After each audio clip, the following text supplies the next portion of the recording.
I'd buy that for $1. Oh, yeah. See, we plan ahead. That way we don't do anything right now. Earl, explain it to me. Now, say my name. What's up, everybody? Welcome back to another Dead Wire Live. I am Jeff, joined as always by Kevin. We have Steve Felder from Too Much Scrolling joining us this week. Steve, what you been up to lately, buddy? Looks like you've been a little busy. Happy spring break, everybody. I just want to say, everybody around the world, it's spring break. Get out there and be a part of our community of nerds that do so many great things. We've got a lot of friends who are at the Days of the Dead here in Chicago. We got a lot of friends who are at the Indiana Comic Con in Indianapolis. Guess what? I went to neither of those places this weekend, boys. Oh no! I'll drink to that. I keep watching social media, and he's like, "Oh, my friend is there. Oh, my friend is there. Oh, my cousin is there. I should have been there." I didn't go to either one of those places because I had the best weekend in possibly. But I'm not gonna overblow it. It was a really great weekend so far. That's pretty dope. I'm jelly.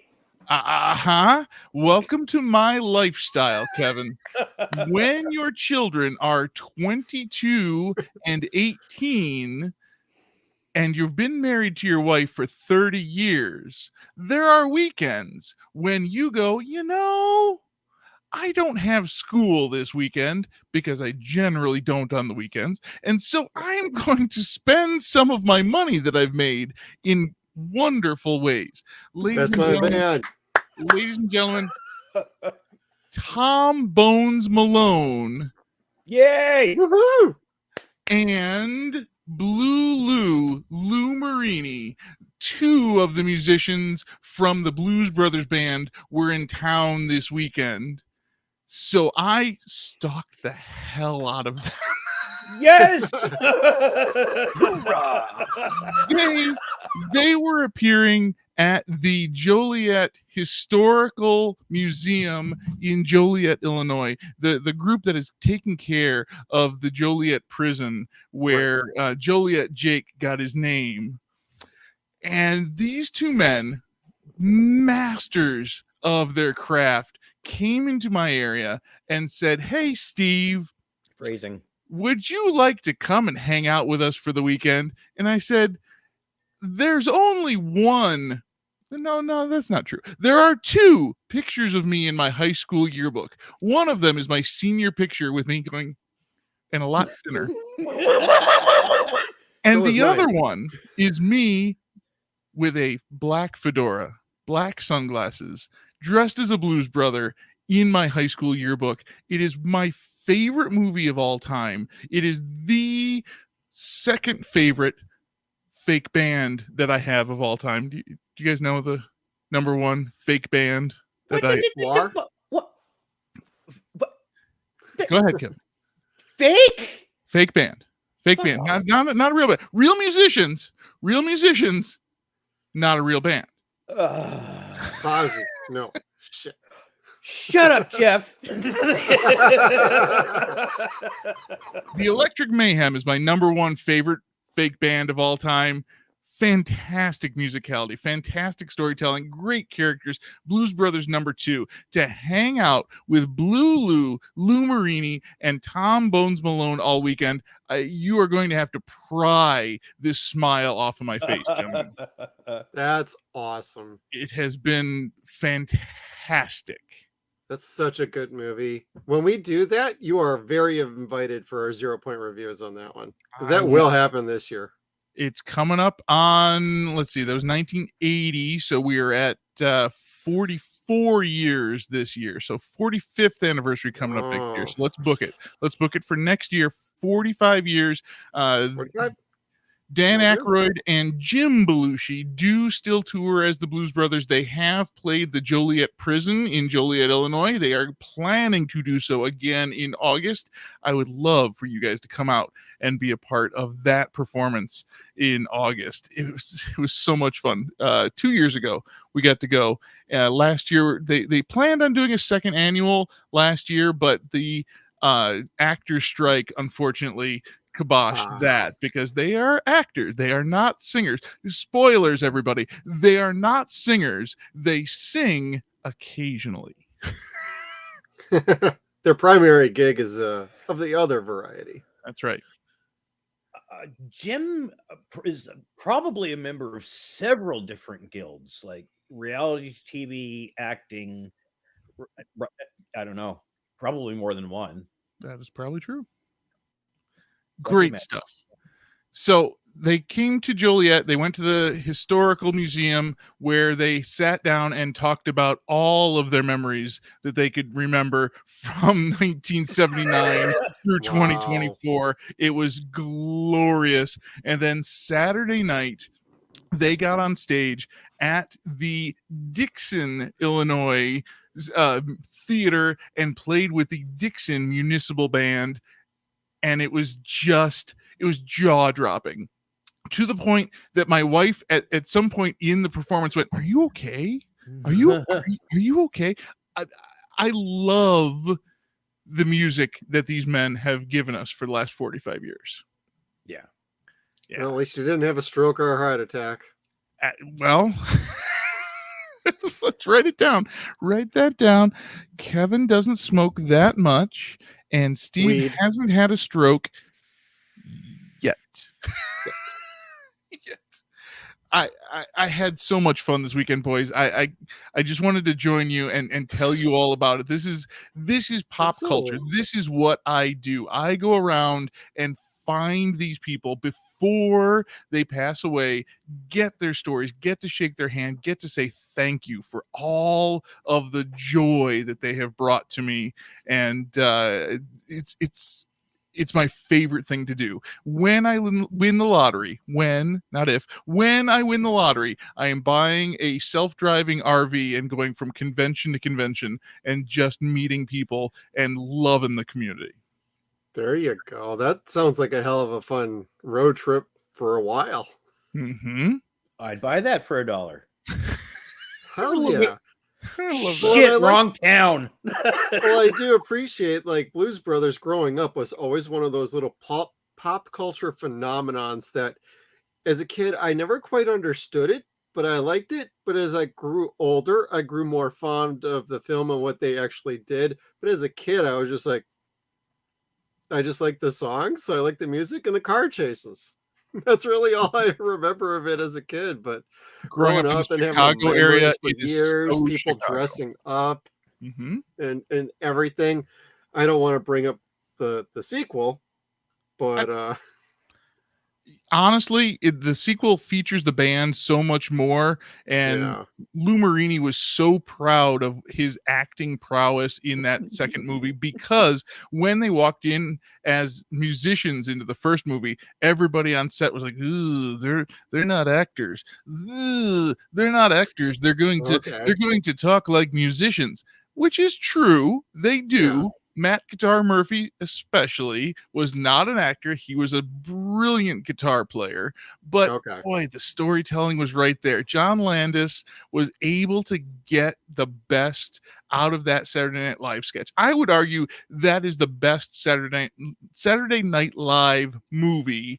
I know others would argue Wayne's World is that movie that is the best of the taking a 4-minute sketch and making it into an hour and a half movie. Blues Brothers, would say so.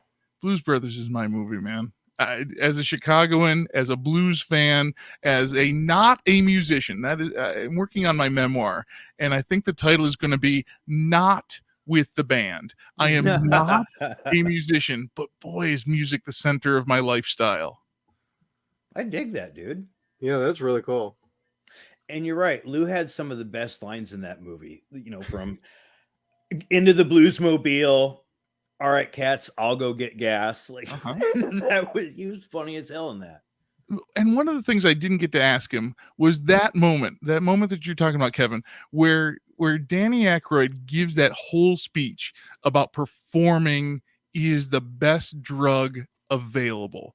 I've really taken that to heart as a performance artist, as somebody who creates stage work. I say that to my actors all the time. This is the drug. This is the feeling that you can't get any other way. That when that band is jumping and jiving, there's nothing better than that. That's true. It's That's very true. true. Kevin's making a face like, I'm not sure about that. Well, I'm sitting here with marijuana sitting right in front of me, so I'm kind of like, do I tell him? Do I offend you in front of my friend? Anyway, no, you're right. Performing is like way rowdier than doing a rail of coke. I can attest to that.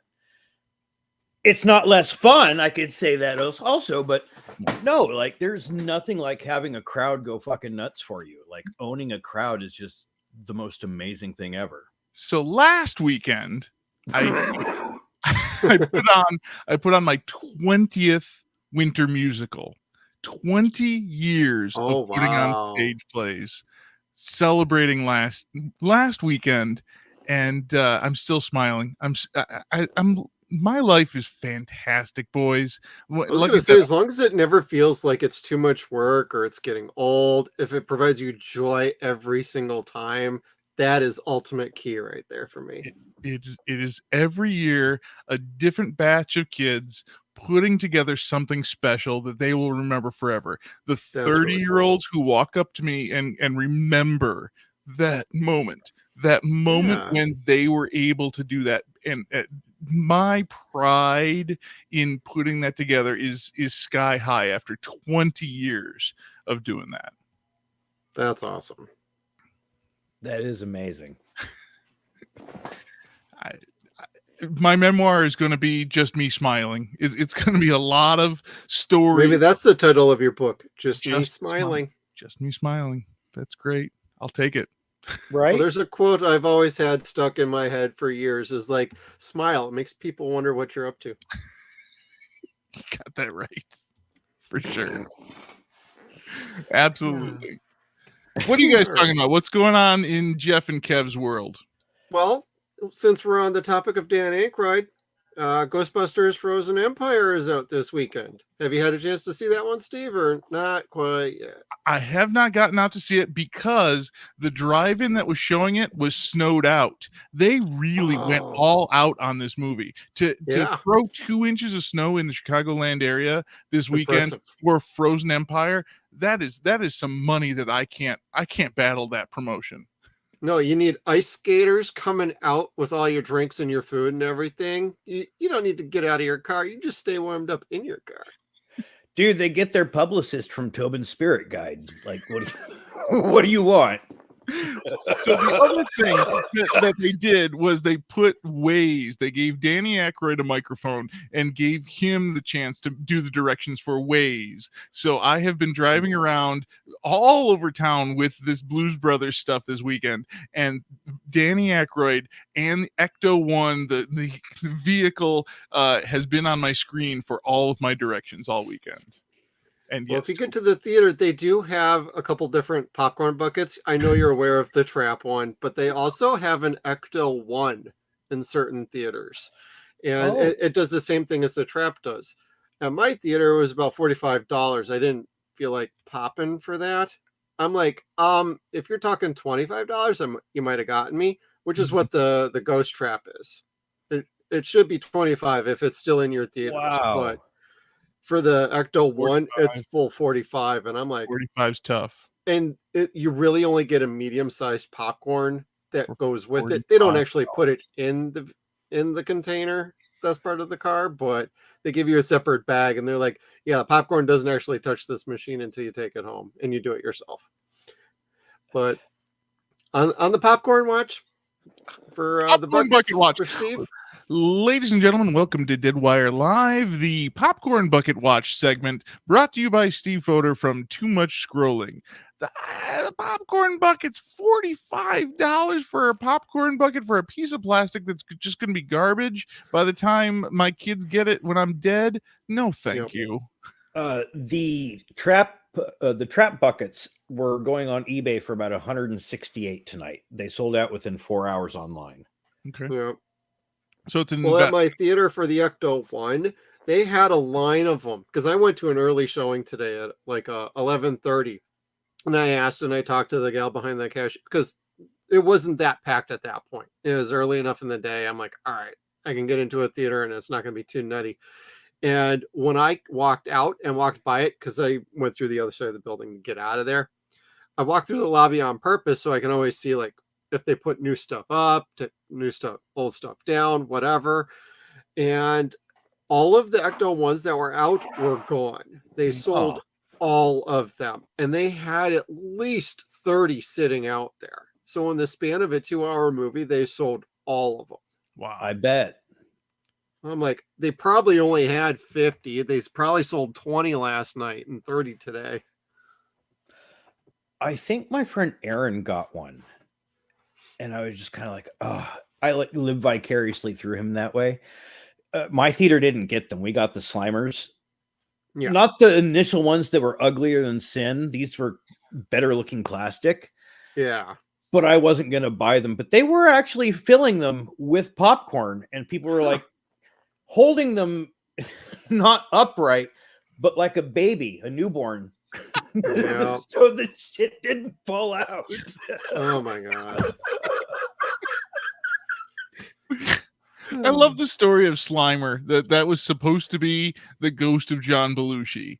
And it's like, yeah, no, that's a totally different character. I get it. I get that we're trying to make something happen there, but no. Sorry, no. we rejected that as a notion as kids. So give me your review. Give me a no spoiler review first. Well, me or Kevin, because Kevin saw it first. We did a little YouTube video with his reaction, but Kevin, you want to go ahead, throw a quick non-spoiler up, and then I'll chime in. My thoughts on it was a really, really fun movie. It had a lot more fun and jokes packed into it than Afterlife did. Okay. I can't say that it's a better movie than Afterlife. Afterlife is just different. Like it's a much more somber type flick. This is a popcorn movie. No pun to the buckets. Sorry. No pun to the buckets. If you like real Ghostbusters, this has that spirit where you are going to see different types of equipment. Well, I guess that's a spoiler. I apologize. You don't watch trailers either, so I'm going to skip that too. I am allergic to trailers. Okay, when you start talking trailers, I'm out. That's totally cool. This is every bit as fun as, say, the episode of Real Ghostbusters where they fight the Boogeyman or Sam Hain. All right. God, I love those. Those are great episodes for sure. That's what I would relate this to is fun that way. And then there's a wonderful amalgamation of the two casts. It's not like last time. Interesting. Yep. Interesting. 2 casts, not 3. The OG not cast, yet. And then not yet. Yeah. I would love to have an amalgamation of all 3 of those stories, finding a way to put together that ultimate Ghostbusters. Well, I wish they would have kept Holtzman. I liked her. She was a lot of fun. She was the only character that I thought was a ton of fun. Agreed. Patty too. Patty was a lot of fun. But they kind of had a character that resembled Patty in this. Okay. And I think that was also to resemble Egon in the cartoon as well. So it's like, I would have rather had her, I guess. I don't know. I did like her. Jeff, what's your review? Hit it. I'm a bit like Kevin. I really liked it. It was a lot of fun. It's not perfect. It has some issues, but for the overall feel of, is it Is it worth going to the theater? I would say hell yes. The sound design in this movie rocked the fucking movie theater for whenever the action ramped up. It was like, here we go. This is what you come to the theater for. And overall, really fun experience. It feels like the movie dragged just a little bit here and there. A couple character story beats. It'll be up to interpretation how you feel on that. Staying away from spoilers. My big thing is they acknowledge Ghostbusters Part 2. Yeah. And they only reference it like once or twice. But there's other things from Part 2 that aren't even talked about like at all. And I don't know if you want me to even tell you anything like that, but they bring up Statue of Liberty. Okay. But there's no mention of Oscar. There's no mention of a few things from Part 2, which kind of is a little odd. My one real complaint on the movie is they tried to push too much into this movie in one movie. This would have been better suited for spreading out between this and the third one. That way you get the nice bridge between all the casts. Everything's allowed to breathe. Ultimately, I think it would have played out a little bit better, but I like that it's back in New York. There's a sense of familiarity going on with the movie. Like, this feels a lot more like a Ghostbuster movie rather than some random town out in the middle of Iowa, and where you learn this, that, and the other. And it's so far removed from what we're familiar with. Now we're back to familiar ground. It's like going Die Hard with a Vengeance with Ghostbusters. You're back where everything is centered. And New York is its own character. I wish they went around New York more, but I think what they did was pretty good. It's definitely enjoyable. I would recommend going to see it, and then you make up your own mind after that. But just know going in, yeah, it's not going to be perfect, but I'm only here for fun. If I want it perfect, I'm going to go watch the original Ghostbusters, because that should have only been a one and done. It turned into a franchise. First one's just lightning in a bottle. They've never been able to really recapture that, except for the cartoon. And this feels like real Ghostbusters meets the original movie, trying to somewhere go towards extreme Ghostbusters. Nice. I don't know if either of you have played it, but the Ghostbusters Spirits Unleashed game did a really good job of doing an epilogue type story of what happens after Afterlife, once Winston gets Ecto-1 home and reopens the firehouse. And they kind of took some of the plot from that, and they left out some other of it, which was fine, more than fine. But it was a lot of fun because they started making that feel more like the real Ghostbusters in a way too. And then they incorporated Extreme Ghostbusters, and then they incorporated 2016. And so it's like they've got that. You could have a feel for whatever version you want, and it's a lot of fun. Yeah. Right. And one last thing, wish the main villain is dope as hell. Love the main villain. All right. That is a glowing review from you two cynical son of a bitches. If I thought it sucked, I would be like, it sucked. Yeah, I know. I'll be the first to say that there are like really flimsy parts in the plot where you just kind of be like, okay, like whatever, it doesn't matter. Again, it's for forgivable type plot holes. It doesn't matter that terribly. It wasn't enough to make me eye roll at any given point in time. But you mentioning how curmudgeonly we are, Rotten Tomatoes. Oh, these fucking critics. Most of the time, it's whatever. So you agree with the audience score being a much higher score than the silly critics that are saying this is something else? Yeah, absolutely. Like no real person in any of the fan groups that I've seen have really been just like harshly critical of it. Not someone that just can't like be happy with any movie. They just complain to complain. The critics, however, like it's all snarky type folks. Either it's people that I made a joke like, okay, all the people that are going to hate this movie are like ATC fan for life. That is kind of funny. It is kind of true. It's not at the same time. This movie won't be for everybody. This will be hated by people that did like that, wanted more of that, and they're still not getting that. I respect that. But then again, like I said, don't critique this movie because you're going in there with an objective shoulder on you. And also, really what you're seeing a lot of also is people fucking saying that they hate it. So you click on it, click on it, click on it, click on it, like inflammatory headlines just for clicks. And then you actually get to the review and they don't have too much that they're really arguing about other than maybe one or two things. Oh, it's jokes on Gen X, why won't they let this die? It's not funny anymore. You have to be old. It's like, they forgot our 16th birthday. They can't complain about us. No, I'll forget about their 16th birthday then. Until they get me a fucking firehouse, kiss my ass. And my pony. Thank you. I remember what you wanted for your birthday. All right. So you guys are a positive review. You should go see the new Ghostbusters in 2024. Yeah. Yes. Right. Like if again, there are going to be people that don't like it and will have like very good reasons to not like it. That's fine. All right. So I accidentally saw the trailer for this film because I went to go see a movie in a movie theater. I went to go see the Bob Marley One Love movie, which is a great movie. It's a biography movie that really drove me to start writing my memoir.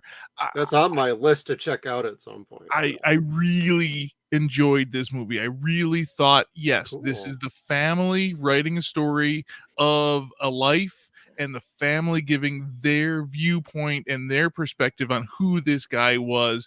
But the love is for real in this movie. I saw the trailer for Ghostbusters and I was frustrated because I think that every beat of the comedy is in the trailer. Is that true? Or there's more than what's in the trailer. All right. Yeah. Okay. And one little thing, Patton isn't in it as much as they make him out to be. Okay. So if you're looking for Patton, that's the only thing. He's not in it as much as they make it out to be. All right. I will take that under advisement. Oh, Patton Oswalt is certainly one of those guys that I love on a level because of his work with Mystery Science Theater 3000. I just like that he's a big nerd. Like I can't disrespect him for that, and he's much smarter than I am. So Werewolves and Lollipops is just a great album where he just gives us all the nerdy stories. Just fantastic. God damn it. Just derailed me with Patton. Buck. It's not even Sunday night. Depends on your time zone, I guess. It is Sunday here, my friend. Well then. As we're heading into tomorrow, it looks like opening weekend's going to be around 40 to 45 million, but we'll get better numbers tomorrow. But this is on Hollywood Reporter as of that's a while ago. Oh, that's what I was going to say. The trailers had a whole lot of swerves in it, just so that there'd be surprises in the movie still. Okay. So some of what you saw will not be there at all. Yeah, they did that on purpose. Yeah, they were swerving people, and I've seen a lot of complaints about that. Like, I hope there's a director's cut where all those scenes are put back in it. It's like they were never supposed to be there. And then the red parkas that like shot up to like $1,300, 18, whatever it was. That was also a swerve. A bunch of people went out and bought these coats because they looked cool on the poster, and they're on all the promo art, and they do look cool. One person wears one for 5 minutes in the whole thing, and that's it. And I'm like, bravo! Way to go. Spider-Man No Way Home to everybody. Nice. Yep. The infamous trailer where they cut out all the other Spider-Man except one. Yeah, like I'm sorry to the people that didn't like getting swerved, but like for somebody that loves promotions and marketing, I loved it. It was awesome. Yeah. All right, I will accept all of those things, and I will get out and go to see the Ghostbusters 2024. I think you'll enjoy it in the theater. It'll be worth your efforts, Yeah. especially if you're a big Ghostbusters fan. I'm not a big Ghostbusters fan, but I tell you, Danny Aykroyd can do no wrong. He was awesome. All right. Yeah. I Yeah. will take that. Bill Murray, of course, we've read the Bill Murray book, where Bill Murray is just such an interesting character in the world of Chicagoland, just showing up places and doing weird things. I will absolutely find a way to see Ghostbusters this week. I think you're gonna like it a lot. All right. What else you got? What's on the docket this week? Next up, Kevin, we got remake news going on right now. Oh, yes. The Reoccurring Story is getting a remake. The I mean, reoccurring story.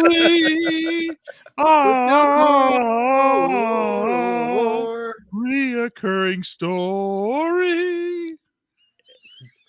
Golly, They had 2 sequels that nobody ever acknowledges. No, I like the second one. I like the second one because Ish. it's got Jonathan Brandis and Mr. Ship is in it. I love them, so I can't complain. Sure you The can. rest of it, however, yeah. The rest of it was trash. I'm sorry. It should be pretty interesting to see what they're coming up with. There's a recent article on Screen Rant, everybody, and they get a little bit into this, and they just want to bring this to another generation of fans. So they're going to be doing a little bit of an update. They're adapting the book like the original did, so it's going to follow a lot of the same beats. What they do different, we'll have to wait and see. I don't know which studio this is with, though. I was reading this before we came online here, and I don't know if this is Warner or Disney. I couldn't figure that out. Warner. Makes a difference for sure. It does make a difference. Warner could make it and just flush it and claim the insurance. Yeah, right. Yeah. Or they might make it a TV show nobody will ever watch.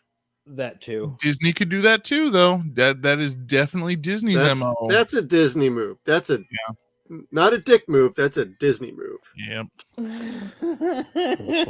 Streaming is still such a big problem. We still don't make money on streaming. So creating something and putting on streaming so that they can drive those dollars toward that streaming service, still not working out.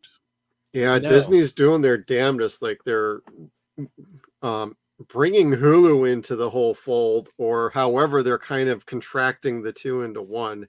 Right. Like they're still trying to figure that out. I mean, I know they're working on it, but they're also having to figure out the ESPN app as well because Right. Oh, it just seems like a That's big the moneymaker mess. for sure.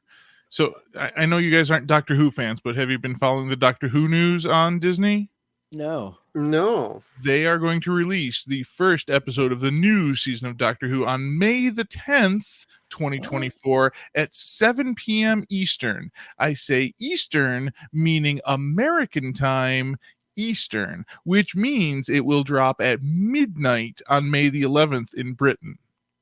Oh my God. Holy cow, is there an uproar? Because this British show, They don't want people to watch it, do they? they really are courting the American audience. They are looking at the Oh American my audience God. and the money that is in America and the amount of absolute fandom that is here in America, and they're abandoning their British fandom. We are loud, we are Wow. here, and we demand our Doctor Who as soon as possible. How about Damn. that?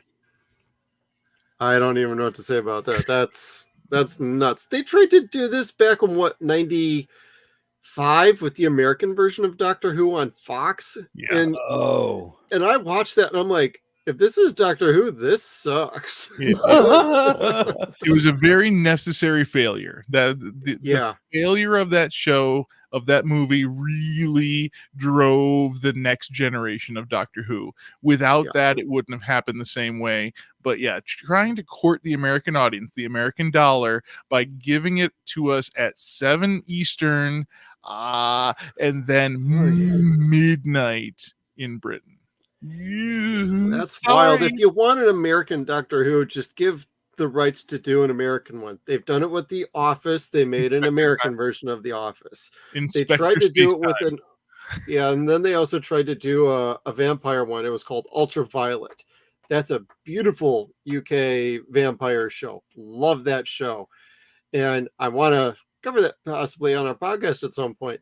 But they tried to make an American version of that. The pilot remains an unaired pilot. I have seen it. I don't have a copy of it.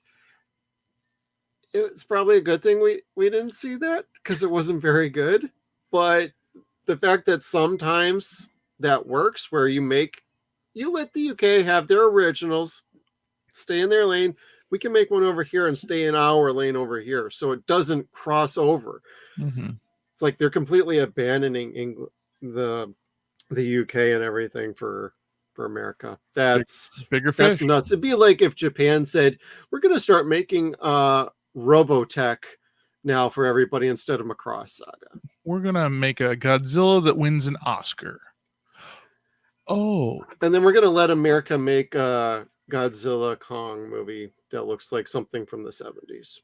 with graphics from the 1990s from Kenner. Yep. With accessories. They have accessories, y'all. Yeah. And Godzilla's pink, everybody. Everybody's Easter basket covered in Godzilla. I know I'm going to have to watch that 30 fucking times because my son loves Kong versus Godzilla.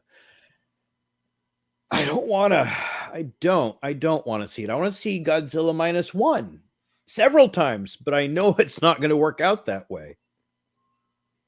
I have not seen it yet.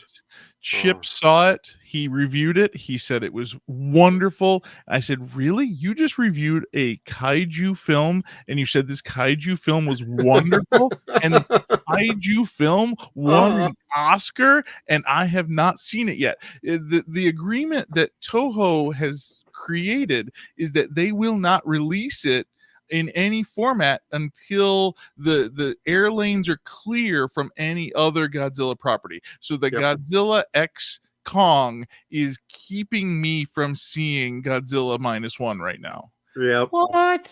Yeah. Initially they were talking like there might be a release in June, but I think that was just a rumor. I don't know where it came from though.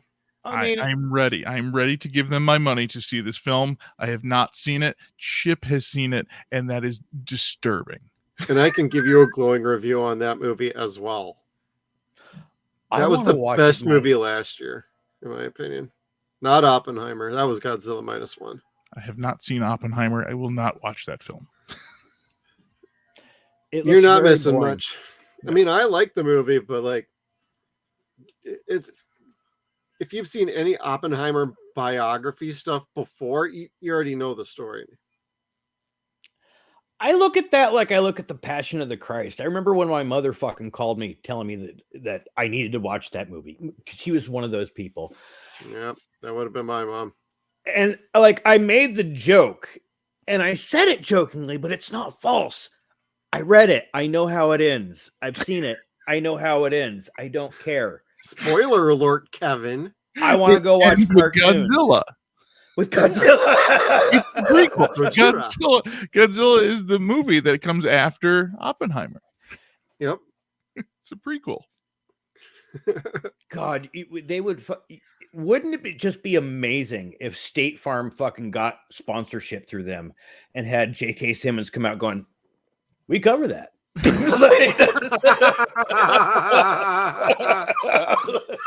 That'd be hilarious. Oh my god. I was wondering where you're going with that for a moment. Hey, PR teams, call me. Marketing. It's Kevin's oh my god. Get J.K. Simmons on the phone. I don't know how to follow that one up now. Thanks, Kevin.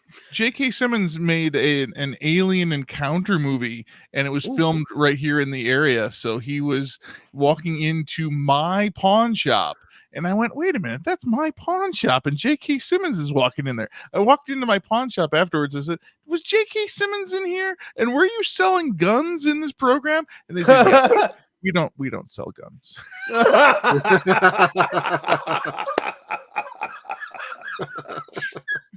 That's great. Said no pawn shop ever. Come on.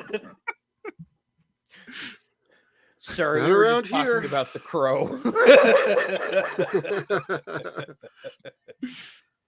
Oh, that's awesome. That's awesome. One more headline, and then we got some trailers, so All right. we can get this done so you can go get some sleep if you're getting there. I don't watch trailers. Okay, I'll just play the Rebel Moon Part 2 one that you're never going to see anyway. Care less if I tried. If you paid me, I couldn't care less. Rebel Moon Part 2. Yes. Preach. Preach. We're doing that so we can have something we can hate on in this show. But there's been some movement lately about the new 007. I don't know if you've heard about this, Kevin or Steve, but we may or may not be getting Aaron Taylor Johnson as our new 007. That kicks ass. I'll take that. He's got the right age. If you've probably not seen the trailer, but the Kraven the Hunter movie, they put a trailer out a while ago. The movie keeps getting delayed. It's going to be the new Madam Web come next year because that's when it's coming out. There's February the kiss of death 2025. right there. There's the kiss of death. It's like Madam Web. What came out of Madam Web was Dakota Johnson and Sydney Sweeney just basically accepting, yeah, the movie sucks, but we're firing our agents and we're going to be doing something more with our careers now. And they're totally rolling with, they knew the movie's crap. They're just having fun out on the press tour, probably much to the chagrin of Sony, is probably wondering, oh God, tell them to stop feeding the fans. Well, they ain't going to blame the fans. You guys made a shitty movie. That's not their fault. Yeah, No. There's no doubt that the Sony universe, whatever the acronym is for that, is not living up to the hype that any of these stories deserves. No. Yeah. They No, might as I well mean- just go ahead and call up Sam Raimi and say, yo, blank check, Spider-Man 4, and full creative control. No Venom is needed for this movie. Give me any Sam Raimi movie, anytime, anywhere. I'm in line to watch that movie right now. Well, the last we heard about a Shadow movie with Sam, it was with Columbia Pictures and Sony. Nobody's heard a word about that in several years, though. I would still like him to tackle the Shadow because we're covering Darkman soon, and that was his love letter to the Shadow. Mm-hmm. Yeah. Agreed. The But- possibilities. Yeah, I mean, shit. I'd like to see Sam tackle like a James Bond movie, but that'll never happen. James Bond style. I mean, give me a Sam Raimi spy thriller. I will line up for that film for sure. Sam's, Yeah, I can see I that. also, for love of the game, it's a great baseball movie with Kevin Costner. I mean, it's a completely different kind of baseball movie, but I thought that was fantastic. So Sam can roll with horror, sci-fi, superhero, legit drama. Like, he's very talented, and it makes me wonder, like, why is he not making movies right now? Is he just not wanting to, or is he really holding out to produce more Evil Dead sequels? I think there's something about filmmaking in 2024 that the charisma of the actors that we've had in the past is not the same in 2024. Back to our is comedy dead in 2024? What's the last comedy movie? Did Ghostbusters tickle that comedy funny bone? It I'd was say getting so. there. It didn't go all the way, though. Mm-hmm. There's something It's- limiting us in comedy. It's not Cocaine Bear, but it made me laugh quite a bit. Okay, Cocaine Bear is certainly that B movie with a lot of money that I enjoyed that to no end. That is definitely my genre. Oh, there was a B movie I heard coming out. Oh God, what the hell was it called?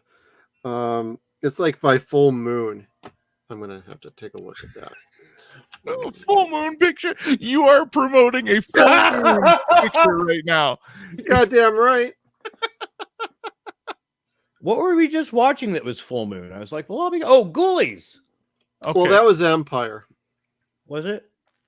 but it's still Charles Band. So Okay. they got a new movie coming Oh, out that's soon. I'm right. trying to remember what the hell it's called, but it looks like they're going back to the stop motion, and it really feels like it's set in a period piece, and it looks just freaking great. I'm trying to Is remember. Greg Sesteros in it? If it's the next Puppet Master movie with Greg doing a terrible accent, line me up. Fine. I love the subspecies movies are really good too, but you're talking like previous generations. Did you guys hear me when I talked to Greg Sesteros from The Room when he came out and we watched The Room together? And I said, well, I went down to Guerrero Street and I took a picture. And he said, that's the most ridiculous thing that I've ever seen. You went to Guerrero Street because of one silly line that I said in this terrible movie. I said, yes, I did. You're welcome. You're welcome. I'm a fan. I've seen. Oh, it's called The Prime Evils. The Prime Evils. Is that something on the buffet for Easter? No, It that's was a 2023 movie, but it was on the festival circuit. It's actually coming out. Oh, it's actually currently out March 11th, 2024. And to a lot of fanfare. Yep. You feel a lot of Ray Harryhausen when you're watching the trailer for this. I know you're not probably going to watch the trailer, but it feels like it's one of the older 90s full moon picture movies that Paramount ended up putting out on VHS in stores. So you are speaking my language. I am going to look this up for sure. Well, I do have the wiki page up. I can at least share that. So Deathstalker's getting remade too, speaking of cheesy, isn't it? Oh, it is? I didn't hear about that. I think so. Oh, wow. Yes, I will put this on my list. That's 80s looking box art. Okay. Mm-hmm. I know. That looks dope. I'm totally dope. I love my bad B movies.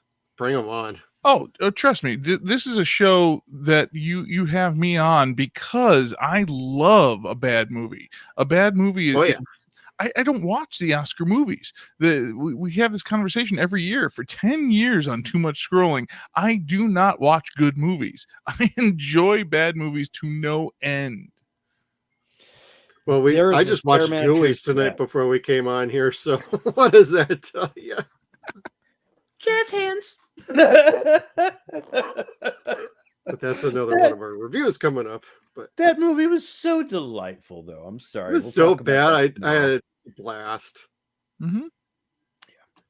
There's something special about a group of people coming together to make a movie and failing miserably. They didn't, though. They didn't. Ghoulies. The puppets looked rad, and they had a sequel where the puppets looked cooler. And the Oscar goes to Ghoulies. Yeah. Yeah. Royal Dano, Best Supporting Actor, Ghoulies 2. There you go. There it is. That's the one I've only seen bits and pieces of. So I'm looking forward to checking that out at some point soon, too, fully. That's the best one to me. That's my favorite. Didn't they make like 4 of them, though? Yes. The last one was Ghoulies Go to College, I think. Indeed. Oh, God. Is that 4 or 3? Sounds like it's like D level, sure. But I'm totally game. I think 3 is college, I think. But I'm fairly certain, yes, there's 4. That makes me want to check out Critters again, too. Critters? Where are we doing Critters 2 tomorrow? Shit. We could. The Making of Ghoulies, the subtitle From Toilets to Terror, 2015. Neat. Oh, wow. Yeah. there's a lot to be said for puppetry. I enjoy puppetry Yeah. to no end, and stop motion animation. Absolutely, I'm in for the primevals. Yeah. I mean, I saw that on Chris Gore's Film Threat. That's where they played the Primevals trailer. So, all right, boys. It But- is Sunday morning at 12:25. I am punching out. You guys can talk about trailers all you want. it's trailer time with Jeff and Trailer Kev time. going forward. Thank All you, right. Steve, for tuning in. Let everybody know where they can find you and what you're up to next. TooMuchScrolling.com. We are on our 10th year, finishing up 10 years of podcasting every Tuesday. We haven't skipped a single Tuesday in 10 years. Chip is back in town, in the studio every week, and giving us the best that we can find in movies and books, and just having a lot of fun traveling around and meeting people. Lou Marini and Tom Bones Malone will be on the show this week because Awesome. boy, I can't stop smiling. I just love my life, boys. That is so cool, and I'm looking forward to that episode. Thank you, Steve, for joining us. We'll see you next time. All right, see you next time, boys. See you Have a later, good night, buddy. All right, Kevin, the adult has left the room. Trailers. What would you like to start with? You want to start with the good, the bad, or the oh fuck, why are we watching this? Oh, let's start with oh fuck, why are we watching this? I don't remember So what that Rebel is. Moon Part 2 it is. Oh. Damn my choices. Hey, you chose it, not me. I know. I gave you an option. All right, everybody. Now, if you've seen Rebel Moon Part 1, I apologize. I apologize to myself frequently that I watched the first one as well. But I'm a sci-fi guy. I will watch this movie because I'm nuts. So, it's subtitled The Scar Giver. And just for full disclosure, if you're not aware of what's going on with these movies, Netflix is trying to replicate the Snyder Cut. So they're allowing Rebel Moon and Rebel Moon Part 2 to be theatrically cut versions. Later on, they will release extended versions that have like more than an hour's worth of footage being put back in to provide Zack Snyder's preferred extended cuts. They're manufacturing the desire to do 4 fucking movies out of 2. I'm reminded of that commercial where the old lady's like, that's not how this works. That's not how any of this works. Like, reminds me of a different commercial. Where's the beef? Nobody our age was really like venomously begging for the Snyder Cut because we didn't like what was already there. Like, Right. Snyder's first couple rounds at directing DC projects were not fantastic. Yeah. We're not poorly made, but they're not fucking faithful at all. Like, anyway, I digress. He's good when he's adapting other people's stories, not his own. But I digress.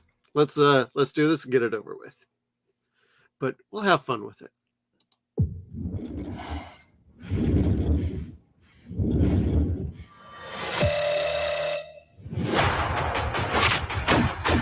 Ooh, video game time. Let's go. I think George Lucas is going Are to these choose somebody. soldiers fucking morons? Like nobody's shot any shot. She shoots like about a dozen shots before anybody even takes a shot at her. And they're coming at her. They know she's there. They hadn't had time to say stop yet. They have to say stop before they could open fire. Well, if Zach had done some slow motion, maybe somebody could have yelled, shoot her. Or see what happens when you have, like, you know, the Daredevil hallway scene when you have somebody that brings a fucking billy club or a knife to a fucking huge gunfight. Yep. In a closed area. Pistol to a sword fight, it looks like here. These are called plasma rapiers to Plasma avoid rapers? the what? Plasma rapers? It's rapiers. I didn't think we could say that on the show, but carry on. Yeah, I know.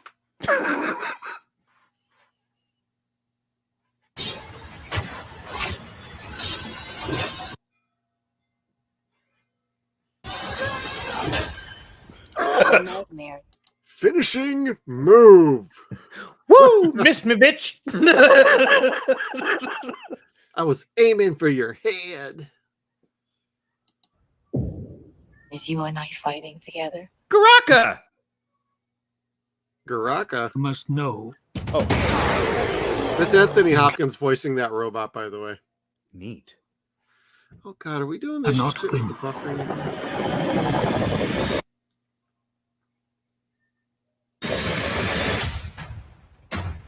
Netflix presents. And everyone just went click. You're all here. Says the map on the mall. Because there Okay, I'm gonna hit pause. I'm just gonna reload this real quick and fast forward to 43 seconds.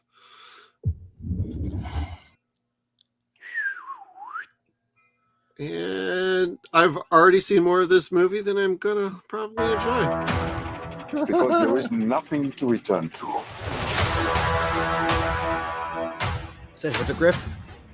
Dark days And the haircuts are lie ahead of us stupid as all. hell, though. I mean, I like some of the set design. It looks beautiful. Like there's Sure. definitely production value in here, but I don't know why they have all the females with their short-cut hair. It's like military and ugly. So they don't get their fucking head pulled back this way and sliced that way. Oh, Colombian necktie. Gotcha. Mm-hmm. I'll just take the Colombian roast with my coffee next time. Thank you. Was it Terry O'Quinn We that will teach explains you. that in Child's Play 3? I don't remember that. It tells you how I need to see the Child's Play movies again. You had a fight. That's impressive. Yeah. Okay, he's a former general who has trained high-level assassins. She blows the shit out of a straw man with a rocket, and he's like, "Great job."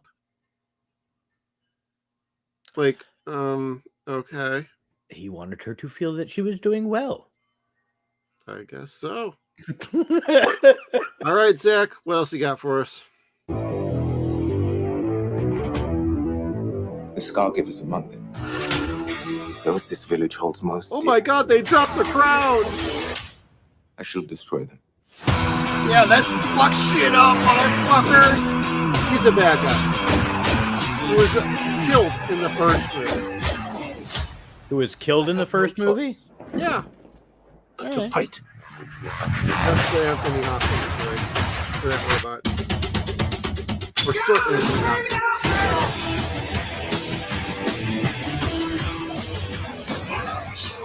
Oh, we're stylish. Yeah, I was gonna say, like, Kevin, I think we're going for style points on this movie. Let's rate it. Style point. I'm going 5. I got 5, everybody. Out of 10. 100. I don't know. Some of it's really pretty, like you said. Yeah. Others not so much. It's like a music video. Yeah, that sounds like Zach. The Scar gave her herself. Oh, God. Are you truly prepared to allow this to Oh, continue? speed camera. Oh! You saw it, Kevin. I got to pose while I'm shooting. I'm tilting my legs too. Wait, now she's not holding a rope or nothing? That's No. just how she. Oh, okay. Well, She's floating through the air with the greatest of ease. She's the daring young scar giver trying to shoot out your knees.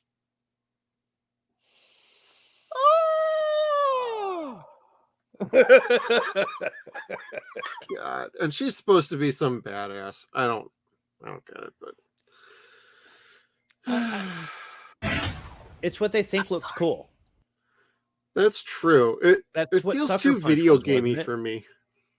Oh. Strike a pose, there's nothing to it. I won't allow this place to die for me. I would.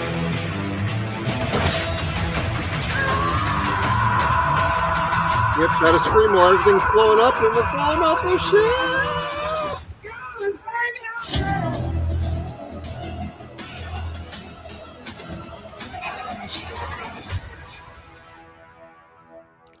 I'm not intrigued.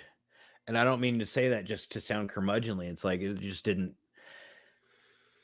It looked a lot like Sucker Punch to me, and I wasn't going to get fooled by Sucker Punch. I heard what everybody said about that, and I'm like, I'm not wasting money on that.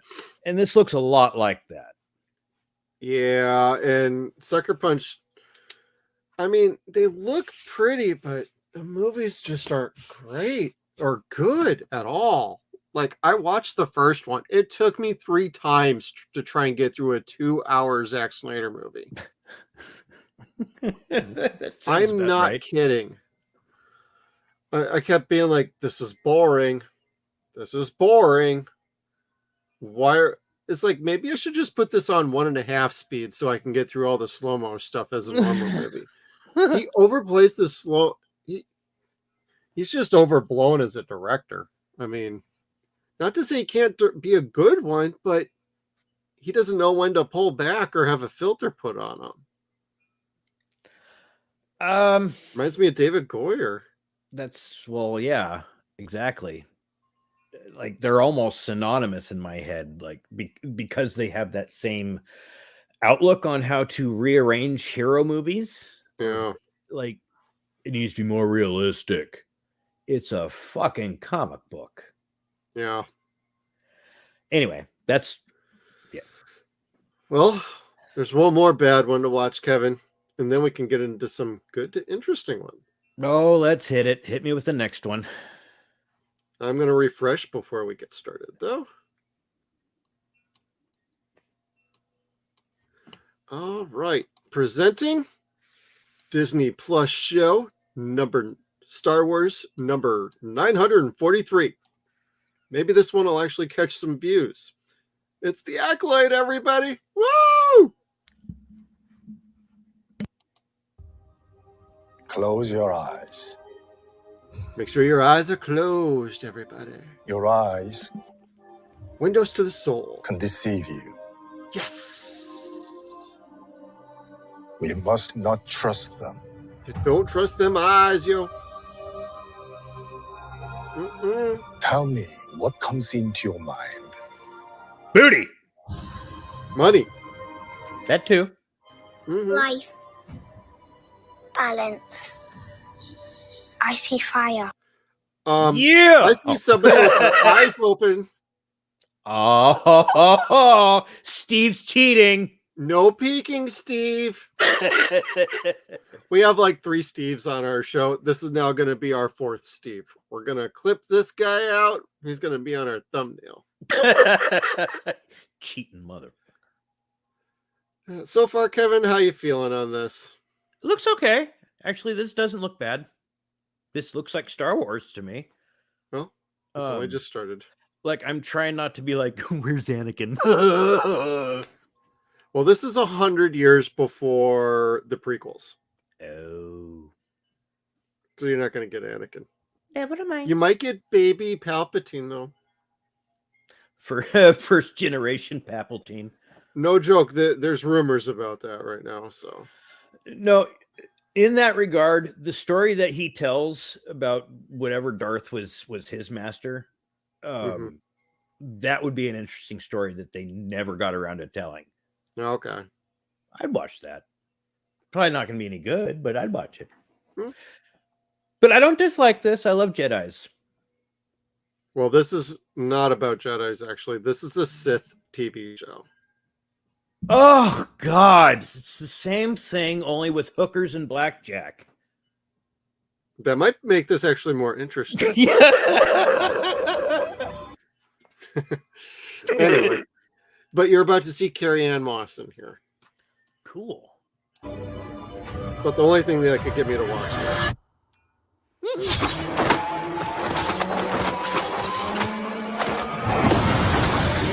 He took a knife to a Jedi fight. Someone is killing Jedi. It doesn't make sense. I wonder if we're going to get What Baby happened? Chewie. I sensed darkness.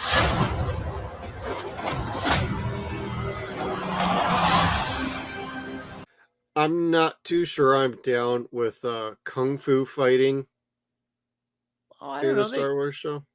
Didn't they use quite a bit of it in the prequels? That was a different sort of martial arts, and it actually looked good. But Fair this enough. looks like the high wire stuff that they use in kung fu movies. I dig it. More like Kung Fu Hustle. Yeah. Kung Pao.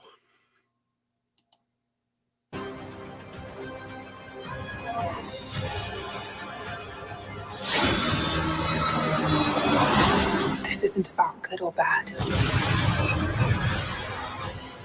Okay, the ship crashing looked pretty dope. I ain't gonna lie about that. This is about power. And who is Okay, why'd you take her mask off? You had her mask on for half the trailer so far. Then you show her with her. Wouldn't you want to save that for the show?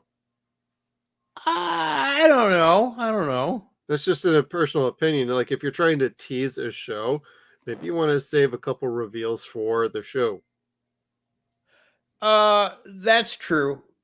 With no disrespect to him, I probably would have not been excited to see Adam Driver prior to seeing that mask come off. Well, that's part of the problem with those. One of the many problems with those movies is the second he shows his face, he never puts the mask back on. Yeah, no, not really. It's a cool looking mask. We could have kept it off until they were ready for a reveal in like the second movie, maybe. Yeah. Not after 10 minutes into Force Awakens. Yeah. Anyway. allowed to use it? What is that? Hey. Ooh, shit's about to get real, Kevin.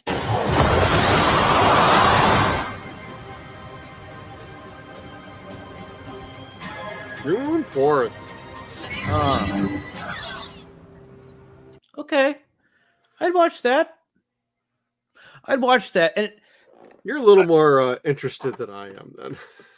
I like the Sith. I really do.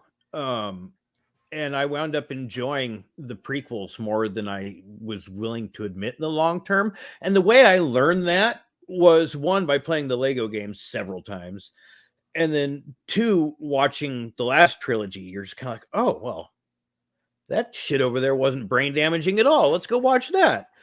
But I like this kind of stuff. I like in the Lego games, I like the Jedis more than I like playing the bounty hunters. So to me, this is probably going to be a difference between I'd like this probably over than Boba Fett. Interesting. I hope. This could also be crap. I didn't watch Obi-Wan either. Yeah. I tried to watch Obi-Wan. I didn't even make it out of one episode. Ouch.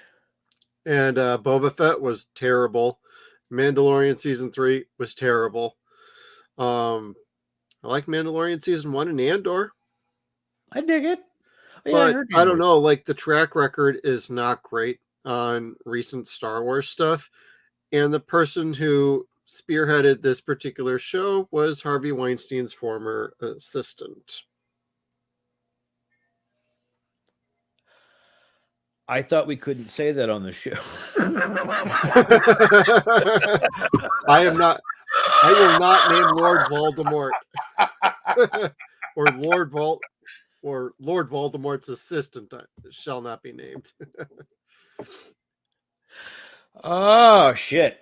So yeah, this was her Star Wars project that she wanted to do. So I'll I take mean, the if rapist for people are 400. interested, cool. This isn't going to be for me, so I'm not going to bother. But I, there is some things I did like out of there. Like, I do like the Sith as well. I like the idea that there's just one, but that makes no sense because in the prequel trilogy, they say there hasn't been a Sith around for millennia. Right. And this is 100 years before they say they haven't been around for millennia. That kind of completely breaks your canon. Like, what the hell are you doing? I don't understand why Disney's got to really get all up in the business of this isn't canon, but that's canon, but this is kind of canon, but it really isn't canon.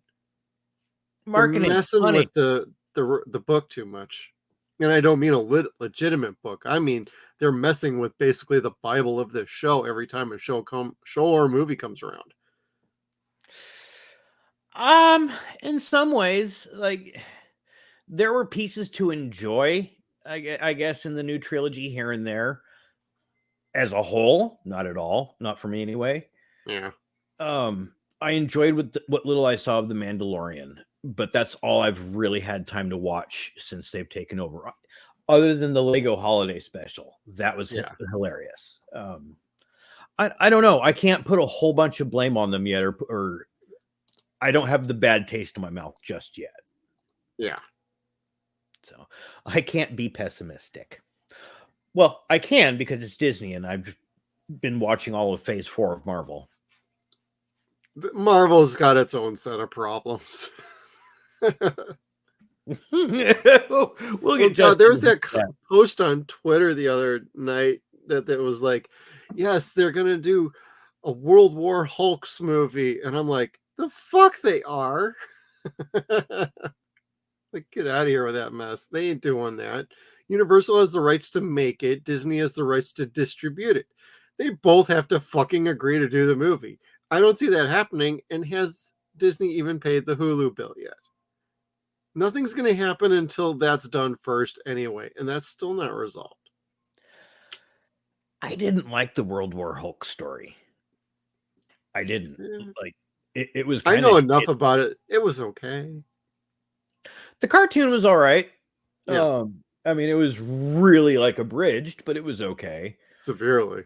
They didn't make Reed, Doctor Strange, and the whole Illuminati out to be the biggest assholes in the world, but right, they are. But I don't know. I wouldn't be excited for that. And Marvel's really fizzling shit out. Yeah. They're doing that on purpose for their new method of putting the movies out once they got rid of the original 5. Yeah. And Sony's following suit with them. And like you said, Universal will do the same thing. Although Universal's been doing it for years. Right. Again and again and again and again. Anyway, I have nothing nice to say about Universal. Nope. So No. Let's talk about HBO Max and DC. Let's talk about The Penguin. Kevin, have you seen that Batman movie? No, I haven't. Oh, but you've seen like what, trailers and whatnot? Yeah. Okay. Yeah. I heard the rumors abound on social media saying that it was impossible to tell that was Colin Farrell as Oswald Cobblepot. And then a few weeks later, I saw the pictures. I wasn't excited to see the movie at all. Clearly, I haven't seen it yet. But I saw the picture of him eventually, and I was like, well, son of a bitch, that is the Penguin. Mm-hmm. Looked like something that you'd always really want to see since Burgess Meredith. Yeah. And I like the Gotham TV show, what they did with like a young Penguin and young Riddler. I like the villains in that more than I like the Bruce Wayne stuff, to be frank with everybody. I think most people agreed. That was supposed to be a James Gordon show more than a young Bruce Wayne show. I think they strayed from that and ultimately it ended up being a Bruce Wayne show, but without being a Batman show. But this is coming out. This is based off the Batman, and Penguin Colin Farrell got his own little miniseries show. Please don't shelve it. I want to see it. Well, they were talking about how long it was going to be for when this might actually come out, because it's been shot and finished, but I think they delayed it just a little bit, but I am totally game to check this out. Mhm. And if people are interested, we might be doing an after show for it. So Yay. that'll be fun. We don't know about any other after shows this year. We're evaluating. If there's any House of the Dragon, Game of Thrones fans out there, let me know. We might do something. We will see. But I like the Batman. Colin Farrell looks great. He's a tremendous actor. And I'm, for one, actually pretty excited to see this. It's not going to play into anything with other Batman properties getting made or in development. So it's like, how much do you want to invest in this when you know it doesn't tie into anything? But at the same time, I'm perfectly fine that this exists on its own. So I'm totally down. Joker 2 is going to be coming around the same time. So they're probably trying to tie in a little of this is the last of the unaffiliated DC movies before James Gunn's universe takes over. Jim Lee's multiverse. Multiverse. Or what is it? It's called Elseworlds. Yes. Golly, I hated that then too. I'm sorry, I always did. So I don't mind having the Batman and Joker being its own thing. Like, they were very serious, they're very dark and gritty. And if somebody else wants to do something that kids can enjoy as well, that's fucking cool too. But this definitely has its place.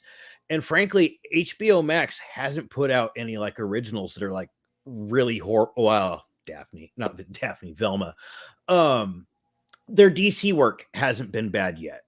So I imagine this is going to be just as good. Yeah, I mean, this just makes me cry and want to remember about like when they had Swamp Thing from 4 or 5 years ago, and they just kind of shit canned that before it even aired. That's too bad. But because of tax breaks. Yeah, tax breaks. Thanks, Georgia, North Carolina, wherever the fuck that was at. But I am excited to check this out, and I think it's going to be a fun show. It's only like 6 or 8 episodes from what we've heard so far. So it's going to be short, to the point. I hope it's good. It should be good. Awesome. I'd almost say, I heard this on another stream. I don't remember which one, if it was Friday Night Tights, Film Thread, or one of the other ones, but somebody said the Batman movie with Robert Pattinson would have made for a better TV series rather than as a movie. And judging how the Penguin's looking, I'd almost agree to that. Like, you could have taken what was a very long movie, kind of split it out, and made it like the basis for a TV show, because they actually got the detective aspects down, which they haven't done in Batman for a while. So that was a nice concept, and I think that might have been the way to go with this. You could have just kept that as the TV universe and then done what you wanted to do as a film universe for Batman. Yeah. Warner Brothers has always been uptight with Batman and Superman with their TV. So, well, their Superman shows end up being pretty decent from what I've heard. Like the new Superman and Lois one, I guess, was pretty good. Yes, but it got canceled anyway because the whole Arrowverse went crumbling down like the walls of Jericho. And the walls go tumbling, tumbling. Well, speaking of Warner Brothers, there's one more trailer tonight before we sign off, everybody. Kevin, what's something you don't want to say too many times? Beetlejuice. And Winona Ryder. I was trying to think of what Chef says in a song about Winona. Anyway, that was a lost joke. I apologize. No, you don't apologize. But the new Beetlejuice trailer is out, and I'm excited to watch this. This for the dad, the Alec Baldwin character. Oh, it's Charles. That's my guess because he is not in this movie. No, Jeffrey Jones was Not like the biggest Beetlejuice fan, but I've watched this movie so many fucking times. And I okay, mean 'cause that I in a couldn't good quite way. remember about the diorama. Yeah, that's where they had him trapped. As long as they didn't say Okay, his name, that's where he was trapped. gotcha.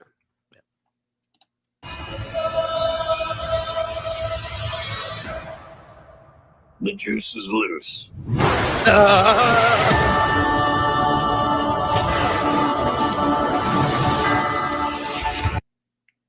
I gotta admit, I like how they did the title split and how this is looking. That's pretty dope. It's kind of serendipitous in a way, like it wrote itself. Yeah.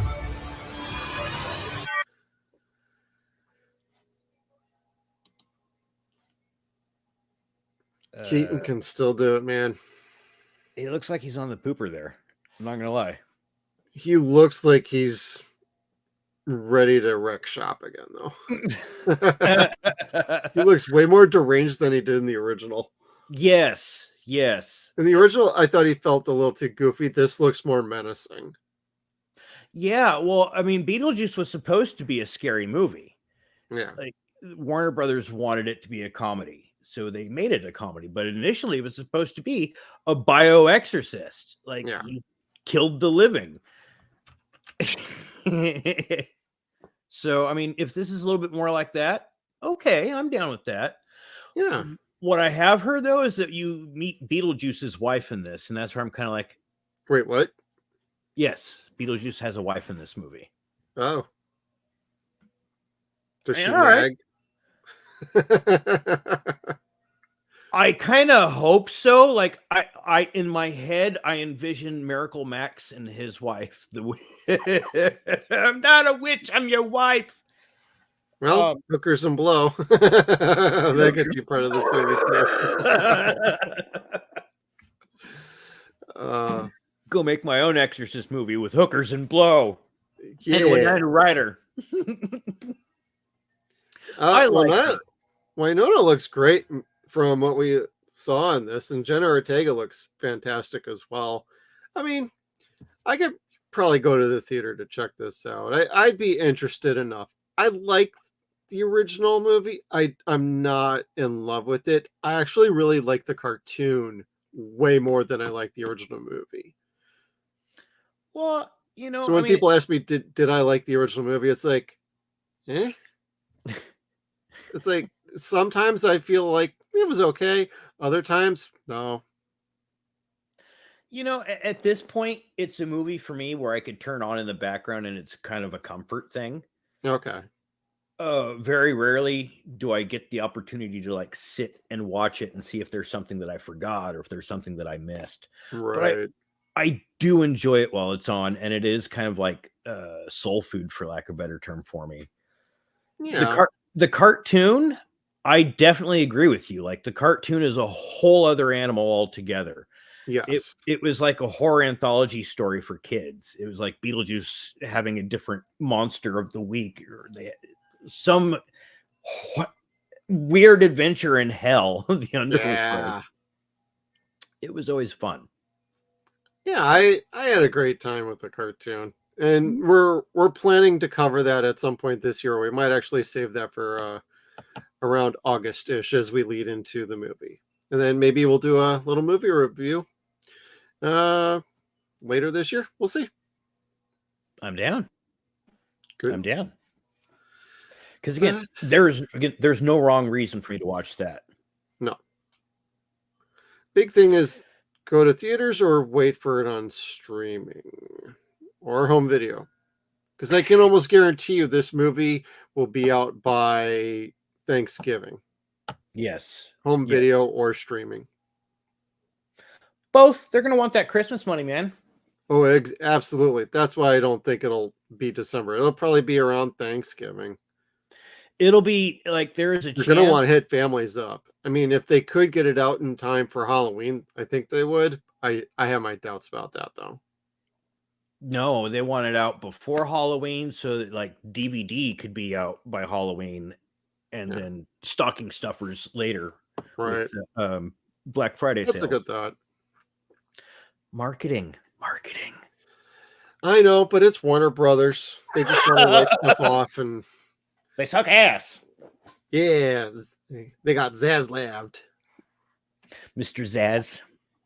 Victor Zaz, David Zaz.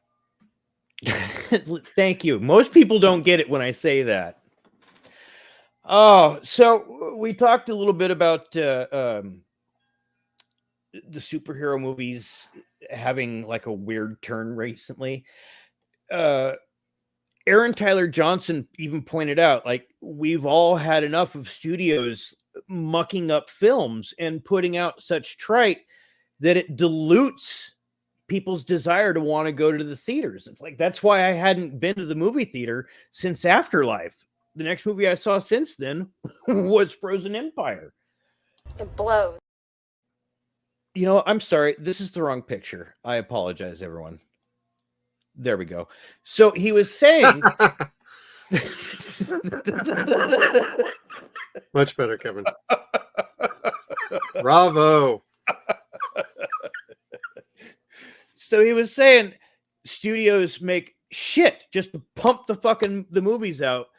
And in Sony's case, in his employer's case, it's the same thing with what Fox used to do. They need to keep movie rights. So they got to put shit out. Yeah. But they don't want to make money or spend money. They just want to make the money. Like, it doesn't matter. It's more profitable in other ways. And he's not wrong. And he says, you know, you have to protect your own integrity as an actor. And he's right. And all the ladies from Madam Web were just saying the same thing. And they're right. Like, I will defend them. That's not the movie that they signed up to do. They got bamboozled. And as soon as they were out of contract to fucking talk about it, they're like, we are so sorry. We out. Same thing with Bill Murray, where they're like, do you have any regrets? Garfield? Like, I don't know. Yeah. He's not wrong, but I want to joke because, like, he's in all those movies. Oh, right. Well, and Steve's not here. I could say something about what I thought about Bill in the movie. Oh. He phoned it in. He wasn't necessary for the movie, like, at all. He was better than what he was in the video game, I thought. True. I mean, he had one funny moment, but the rest of it's just him standing there. I'm like, I liked the little homage in the middle of the movie with Bill. Yes. That was the stuff fun. at the end just felt like, why is he here? He's contributing nothing. Even his lines were like, what are you doing, dude? Like, fucking Ernie and Dan had this covered. We did not need Bill for that last act. That's okay, because really, that's what everybody wanted. I mean, yes, I'm a Venkman fan, like I'm a Luke Skywalker fan. Oh, I'm a big Venkman guy, but they didn't do so much with him that it sullied him for me. Like, the character that they had him in the 2016 movie was horrible enough that I was kind of like, I hate this. I hate this so much. And he was okay with doing that. You get paid. Psst. Of course you're good with that. He's turned down doing Ghostbusters for years, and they had offered him plenty of money. Whatever. Money had nothing to do with that. This was, we're going to make money on this so we can make these projects later on. Maybe. I don't know. Maybe. But I enjoyed it. You were right. It didn't need a whole lot of him. I think Winston and Ray were really the heart of it. A lot. Yeah. The conversations that they had together, the screen time that they had together was every bit as good as it was then, it is now, and they have that same relationship with the kids individually. And you're just kind of like, God damn, this is going to go good places. Yeah. If they continue on like that. Yeah. Hopefully if they do a third one, we get Rick Moranis back.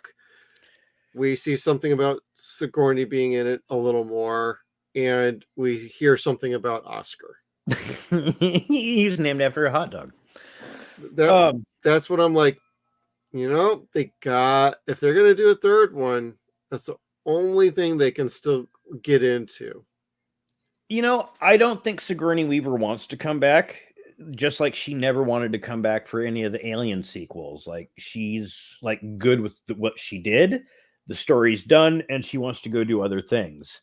Well, she did a little one for Afterlife. That was probably her. This is my make good for what y'all want. I'm not coming back again. But they could have at least mentioned her. Yes. Yeah. At some point, or acknowledge that. Like Vickman could have said, I have the house to myself for the next few weeks. The wife and Oscar are traveling Europe right now. Yeah, or something. Like she's vacationing with the kids and the grandkids. Going to see his father perform the symphony in Europe. Yeah. Or whatever, yeah. Anyway. Looks very pale. Very pale. All right, Kevin. I got one last thing. Okay. This is for anybody that is looking for employment in a new booming industry. Me? Does it involve blue meth? Oh, nope.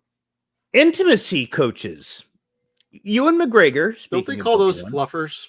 Yes, I believe so. Both film industry. Right on. You want intimacy coordinators, you're in the wrong industry. This makes them look so bad. Because it's a chill down my spine and not in a good marvelous way. Actors. They're married and they needed an intimacy coordinator. What the? You need the third person? You like somebody watching? You like three ways? That checks after a few years. Did they have a camcorder with them so they can point out what you're doing wrong, Ewan McGregor? You know what? Just take the lines that Arnold had down in True Lies, where he was trying to, wait, do it slowly. Dance slowly. Sexy.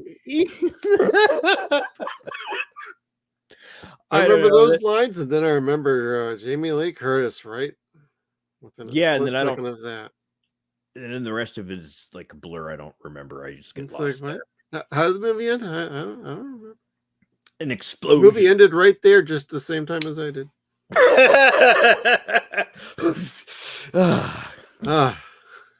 Time for a drink and a smoke. Anyway, that's that's all I had. I saw that. Right. Really? How long have they been married? Okay, decade. That checks. That totally checks. Well, thank you all for checking us out on our 8th live stream. If you're checking out the full video here, we're going to be having a weird schedule for the next 2 weeks. So stay tuned. We'll keep everybody informed as best as we can on our social medias. Those are in the description down below. We're also on Discord. If you want to join our server, we'd love to have you around over there too. But thank you for tuning in. Hit that like button down below. That will help the algorithm. Comment on anything that we've talked about in this video. We'd love to hear about it, and we do interact with you. Also, hit that subscribe button. We just soared over 3,000, and we are nearly getting monetized. So if you want to join us for this ride, hit the subscribe button, bell notification. You'll get notified whenever we drop videos. And we got some fun things in store. So thank you, everybody, for tuning in. We'll see you all next time.